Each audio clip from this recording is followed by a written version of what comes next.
हमारा last video lecture था उसमें हमने पढ़ा स्पेस वेक्टर मॉड्यूलेशन। आज का जो वीडियो लेक्चर है उसमें हम पढ़ेंगे constant V/F control of induction motor. जब हमने इंडक्शन मोटर की कैरेक्टरिस्टिक वाला चैप्टर डिस्कस किया था तो उसमें हमने ये सब डिस्कस किया था V/F control of induction motor. यहाँ पे भी आज हम ये टॉपिक ओवरव्यू में देखेंगे। तो constant V/F control of induction motor, हमें V/F कंट्रोल करना है इंडक्शन मोटर का। तो सबसे इम्पॉर्टेंट चीज़ तो ये है कि हमें V/F कंट्रोल क्यों करना है। हम इंडिविजुअल V और इंडिविजुअल फ्रीक्वेंसी को कंट्रोल करके क्या इंडक्शन मोटर को कंट्रोल नहीं कर सकते? कर सकते हैं। आप इंडिविजुअल V को कंट्रोल करके भी मोटर को टॉर्क को कंट्रोल कर सकते हैं, स्पीड को कंट्रोल कर सकते हैं और F को भी कंट्रोल करके कर सकते हैं। लेकिन होता क्या है कि सपोज फर्स्ट कंडीशन हम वोल्टेज की बात करते हैं। आप वोल्टेज, क्योंकि आपका जो टॉर्क होता है या स्पीड जो होता है वो आपका प्रोपोर्शनल होता है वोल्टेज के। जब हमने टॉर्क की बेसिक फंडामेंटल इक्वेशन देखी थी तो हमने देखा था torque is directly proportional to voltage का स्क्वायर। तो वहाँ से आप अपने स्पीड को कंट्रोल कर सकते हो। लेकिन जब हम इंडिविजुअल फ्रीक्वेंसी की बात करते हैं, अगर आप इंडिविजुअल फ्रीक्वेंसी की बात करके टॉर्क या स्पीड को कंट्रोल करना चाहते हो तो ये वाला जो मेथड होता है इसमें क्या है कि आपकी जो कोर होती है उसमें सैचुरेशन होने की प्रॉब्लम होती है। देखिए phi is equal to V/F होता है, ठीक है। ई की जो इक्वेशन होती है EMF होता है वो हमारा 4.44 फाई MFN होता है। Phi is equal to V/F है। आप V को कांस्टेंट रखिए, आप सिर्फ फ्रीक्वेंसी को वेरी करके फाई को वेरी करना चाहते हो। मान लीजिए आपने फ्रीक्वेंसी को बढ़ाया, अब आप फ्रीक्वेंसी को बढ़ाएंगे तो आपका फाई रिड्यूस होगा क्योंकि V तो कांस्टेंट है, आप V को चेंज नहीं कर सकते। सेकंड केस, जब आपने फ्रीक्वेंसी को घटाया तो आपका फाई बढ़ गया। अब फाई के घटने और बढ़ने से आपकी जो कोर है उसका मैग्नेटाइजेशन होगा, वो चेंज होगा। कोर का जो सैचुरेशन प्रोसेस है वो चेंज होगा, जो हमें नहीं करना। हम चाहते हैं कि हमारा जो सिस्टम है उसमें कोर सैचुरेट नहीं होनी चाहिए, उसमें फाई जो है वो हमेशा कांस्टेंट होना चाहिए। अब फाई को कांस्टेंट रखने के लिए क्या करेंगे? Phi is equal to V/F होता है। अब आप फ्रीक्वेंसी को बढ़ाएंगे तो फ्लक्स कम होगा। फ्लक्स कम है लेकिन हमें फ्लक्स को वापस उसी वैल्यू पर मेंटेन करना है। तो फ्लक्स को उसी वैल्यू पर मेंटेन करने के लिए क्या करोगे? जो V है उसको क्या करेंगे? बढ़ाएंगे। तो इस तरह से V/F मेथड यूज़ किया जाता है या V/F मेथड का कांस्टेंट रेशियो यूज़ किया जाता है फ्लक्स को मेंटेन करने के लिए या इंडक्शन मोटर की स्पीड या टॉर्क को कंट्रोल करने के लिए। तो ये सिंपली जो है स्लिप की इक्वेशन होती है। इस स्लिप की इक्वेशन से आप ये निकाल सकते हो। तो ये बता रहा है कि जो DC मोटर होता है वो सुपीरियर होती है, ठीक है। इंडक्शन मोटर में क्या है कि आप स्लिप को वेरी करोगे, आपका जो रोटेटिंग मैग्नेटिक फील्ड होगा रोटर वाला वो FR जो होता है वो SF होता है। रोटर की जो फ्रीक्वेंसी होती है वो स्टेटर की फ्रीक्वेंसी के स्लिप टाइम्स के मल्टीपल में होती है स्लिप टाइम्स के मल्टीपल में। तो उस कंडीशन पे आप स्लिप को वेरी करके आप अपनी स्पीड को चेंज कर सकते हो, ठीक है। अब स्लिप किस पे डिपेंड करती है? स्लिप स्पीड पे डिपेंड करती है। आपके सिस्टम की स्पीड जितनी ज़्यादा होगी आपकी स्लिप उतनी ही कम होगी, और स्पीड रोटर की जितनी कम होगी स्लिप जो है उसकी वैल्यू मैक्सिमम होती है, ठीक है। अब जो स्पीड कंट्रोल के जो मेथड होते हैं वो दो होते हैं। आप स्टेटर साइड भी कर सकते हो, आप रोटर साइड भी करते हो, ठीक है। तो सबसे पहले हम स्टेटर साइड की बात करते हैं। तो V/F कंट्रोल हमने डिस्कस कर लिया कि वोल्टेज और फ्रीक्वेंसी के रेशियो को हमें कांस्टेंट रखना है जिससे हमारा फाई जो है वो कांस्टेंट रहे। इसका मतलब ये नहीं है कि उसे कांस्टेंट रखना है तो उसे वेरी नहीं करना, उसको वेरी इस तरह से करना है कि उसका जो रेशियो है वो कांस्टेंट मेंटेन रहे, ठीक है। इस तरह से इसके रेशियो को वेरी करना है। दूसरा आपका वोल्टेज कंट्रोल है। आप वोल्टेज को कंट्रोल करके भी अपने जो सिस्टम है उसकी स्पीड को चेंज कर सकते हो। मैंने अभी बताया था कि torque is directly proportional to V² या E²। उसके बाद जो नेक्स्ट है वो है पोल चेंजिंग। देखिए सिंक्रोनस स्पीड का जो फॉर्मूला होता है वो basic formula of synchronous speed क्या है? 120 F/p। अब यहाँ पे आप पोल को चेंज करके भी अपनी स्पीड को चेंज कर सकते हो, लेकिन नंबर ऑफ पोल को चेंज करना इतना इजी नहीं होता क्योंकि नंबर ऑफ पोल जो होते हैं वो जब भी हम किसी मशीन का डिज़ाइन करते हैं उसका मैन्युफैक्चरिंग करते हैं उसी टाइम फिक्स हो जाते हैं। अब अगर हम बात करें इंडक्शन मोटर की तो उसमें दो टाइप्स होते हैं मोटर के, एक स्क्वायरल केज, एक स्लिप रिंग इंडक्शन मोटर।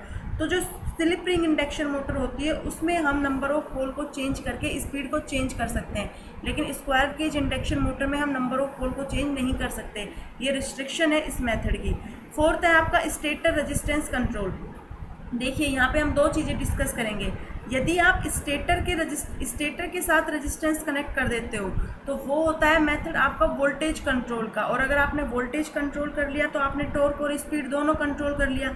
लेकिन सेकंड चीज़, अगर हम इंडक्शन मोटर की बात करें उसमें यदि आपने रोटर के साथ एक्सटर्नल रेजिस्टेंस कनेक्ट किया है तो वो क्या करेगा, वो आपके स्टार्टिंग टॉर्क को कंट्रोल करेगा, वो आपके वोल्टेज को रिड्यूस या इंक्रीज नहीं करेगा। तो दो चीज़ें याद रखने की, अगर रोटर के साथ आपका एक्सटर्नल रेजिस्टेंस कनेक्ट होता है, और ये रोटर के साथ एक्सटर्नल रेजिस्टेंस किसके थ्रू कनेक्ट होंगे, ये स्लिप रिंग्स या ब्रशेस जो हम यूज़ करते हैं उनके साथ कनेक्ट होंगे। तो वो तो हो गया आपका स्टार्टिंग टॉर्क को इंक्रीज करने का। लेकिन अगर हम बात करें किसकी, वोल्टेज कंट्रोल की, तो स्टेटर रेजिस्टेंस कंट्रोल मेथड लगाया जाता है। वो आपका क्या करता है, वोल्टेज को कंट्रोल करके आपकी स्पीड को कंट्रोल करता है। तो इस तरह से ये V/F कंट्रोल है। इसमें आपने एक कन्वर्टर लगाया, उसके बाद इन्वर्टर लगाया।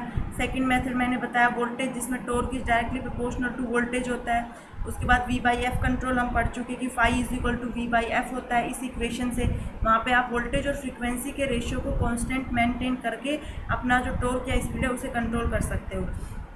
अब जो V/F फ्रीक्वेंसी कंट्रोल मेथड है वो हमने पढ़ ही लिया। अब देखो, एक V/F कंट्रोल मेथड का ये डायग्राम है। ये स्पीड टॉर्क कैरेक्टरिस्टिक है up to rated current and rated torque. देखिए, हमारी जो मशीन होती है उसमें एक आर्मेचर कंट्रोल होता है, एक फील्ड कंट्रोल मेथड होता है। तो आर्मेचर कंट्रोल मेथड जो होता है वो बिलो बेस स्पीड काम आता है, ये भी आपको पता है। और जो फ्रीक्वेंसी कंट्रोल मेथड होता है वो अबव बेस स्पीड काम आता है। तो ये हमारी बेस स्पीड है, ठीक है। इससे बिलो हमारा आर्मेचर कंट्रोल होगा और इससे अबव हमारा क्या होगा, फील्ड कंट्रोल। अब देखिए, बिलो बेस की बात करते हैं। बिलो बेस की बात करते हैं तो टॉर्क, अब यहाँ पे स्लिप की बात कीजिए। लो स्लिप रीजन में हम क्या कहते थे कि हमारा जो टॉर्क है वो क्या है, डायरेक्टली प्रोपोर्शनल टू स्लिप है। लो स्लिप रीजन की बात कर रहे हैं तो डायरेक्टली प्रोपोर्शनल का मतलब क्या हुआ कि जैसे जैसे आपका स्लिप बढ़ेगा वैसे वैसे आपका टॉर्क भी बढ़ेगा। लेकिन हायर स्लिप रीजन में वो इन्वर्स हो जाता है। इन्वर्स हो जाता है ना हायर। जब हमने टॉर्क स्लिप स्पीड कैरेक्टरिस्टिक पढ़ी थी तो हमने दो रीजन स्पेसिफाई किए थे, एक लोअर स्लिप का रीजन, एक हायर स्लिप रीजन। तो लोअर स्लिप रीजन को जब एनालिसिस किया था तो उसमें हमने देखा था torque is directly proportional to S, और हायर स्लिप रीजन में हमने देखा था torque is inversely proportional to S. Okay, तो जब लो स्लिप रीजन की बात करेंगे तो टॉर्क जो है वो स्लिप के डायरेक्टली प्रोपोर्शनल हो गया, और हायर की बात करेंगे तो वो इन्वर्सली प्रोपोर्शनल हो गया। तो इस तरह से इसमें आपको दिख रहा होगा कि जब हम बिलो बेस स्पीड की बात करते हैं तो पावर हमारा कांस्टेंट है लेकिन टॉर्क हमारा वेरी कर रहा है। लेकिन जब हम अपर स्पीड की बात करते हैं तो टॉर्क जो है वो हमारा रिवर्स होता है, और पावर जो है वो, टॉर्क जो होता है वो हमारा कांस्टेंट हो जाता है, और पावर जो होती है वो हमारी इन्वर्सली क्या करती है, फ्लो करती है। तो ये क्या है हमारा, ये एक टॉर्क स्पीड कैरेक्टरिस्टिक का कर्व है रेटेड करंट और रेटेड टॉर्क पर। तो इस तरह से जो V/F मेथड कंट्रोल है वो बहुत ही बेसिक मेथड है, और कह सकते हैं कि कन्वेंशनल मेथड है।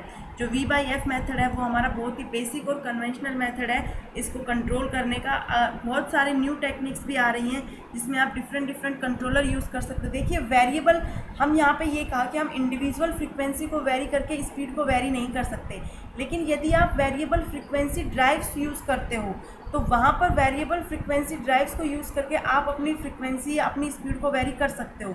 उसके डिफरेंट मेथड्स होते हैं, डिफरेंट टेक्निक्स होती हैं, ठीक है। तो जैसे वेरिएबल फ्रीक्वेंसी ड्राइव्स में हमने पढ़ा था field oriented control, direct control method. तो उसमें हमने सबसे पहले देखा था कि V/F जो होता है वो कन्वेंशनल मेथड है। इसके अलावा आप और अदर एडवांस टेक्निक्स यूज़ करते हो, but with better result we have to control. तो इस तरह से वेरिएबल स्पीड ड्राइव जो इंडक्शन मोटर जो होता है वो एक वाइड ऑपरेटिंग रेंज प्रोवाइड कराता है, जिसके अंदर फास्ट टॉर्क रिस्पॉन्स होता है, और वेरिएशंस के रिस्पेक्ट में फास्ट टॉर्क रिस्पॉन्स होता है। तो ये हमारा था आज का टॉपिक, जिसमें हमने जो इंडक्शन मोटर है उसकी स्पीड कंट्रोल करने के डिफरेंट मेथड्स पढ़े, जिसमें V/F control method is very effective and conventional. इसके अलावा आप अदर एडवांस मेथड भी यूज़ कर सकते हैं। Thank you.